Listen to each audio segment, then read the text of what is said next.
کیا اللہ اپنے بندے کو کافی نہیں؟ اور اے نبی، یہ تم کو ان لوگوں سے جو اللہ کے سوا ہیں یعنی غیر اللہ سے ڈراتے ہیں، اور جس کو اللہ گمراہ رہنے دے اسے کوئی ہدایت دینے والا نہیں، اور جس کو اللہ ہدایت دے اس کو کوئی گمراہ کرنے والا نہیں۔ کیا اللہ عزت والا بدلہ لینے والا نہیں ہے؟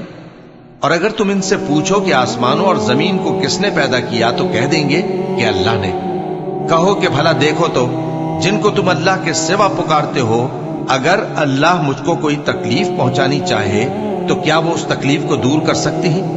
یا اگر وہ مجھ پر مہربانی کرنا چاہے تو کیا وہ اس کی مہربانی کو روک سکتے ہیں؟ کہہ دو کہ مجھے اللہ ہی کافی ہے، بھروسہ رکھنے والے اسی پر بھروسہ رکھتے ہیں۔ اللہ وہ معبود برحق ہے کہ اس کے سوا کوئی عبادت کے لائق نہیں، زندہ ہے، سب کو تھامنے والا، اسے نہ اونگ آتی ہے نہ نیند، جو کچھ آسمانوں میں اور جو کچھ زمین میں ہے سب اسی کا ہے۔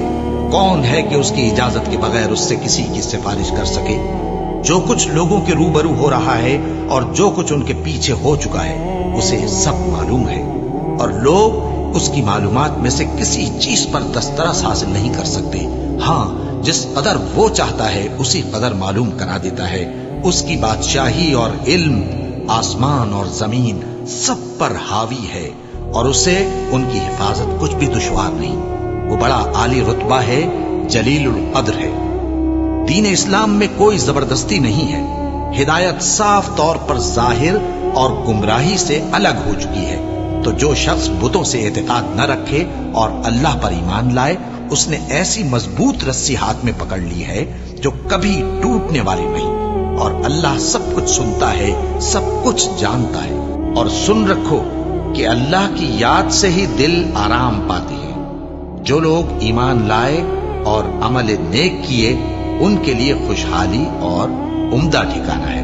جو شخص دنیا کی آسودگی کا خواہش مند ہو تو ہم اس میں سے جسے چاہتے ہیں اور جتنا چاہتے ہیں جلد دے دیتے ہیں، پھر اس کے لیے جہنم کو ٹھکانہ مقرر کر رکھا ہے، جس میں وہ نفرین سن کر اور درگاہ الہی سے راندہ ہو کر داخل ہوگا۔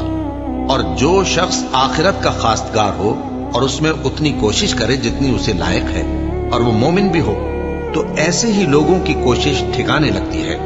ہم ان کو اور ان کو سب کو تمہارے پروردگار کی بخشش سے مدد دیتی ہیں، اور تمہارے پروردگار کی بخشش کسی سے رکی ہوئی نہیں۔ دیکھو ہم نے کس طرح بعض کو بعض پر فضیلت بخشی ہے، اور آخرت درجوں میں دنیا سے بہت برتر اور برتری میں کہیں بڑھ کر ہے۔ اور اللہ کے ساتھ کوئی اور معبود نہ بنانا کہ ملامتیں سن کر اور بے کس ہو کر بیٹھے رہ جاؤ گے، اور اس خدائے زندہ پر بھروسہ رکھو جو کبھی نہیں مرے گا، اور اس کی تعریف کے ساتھ تسبیح کرتے رہو، اور وہ اپنے بندوں کے گناہوں سے خبر رکھنے کو کافی ہے۔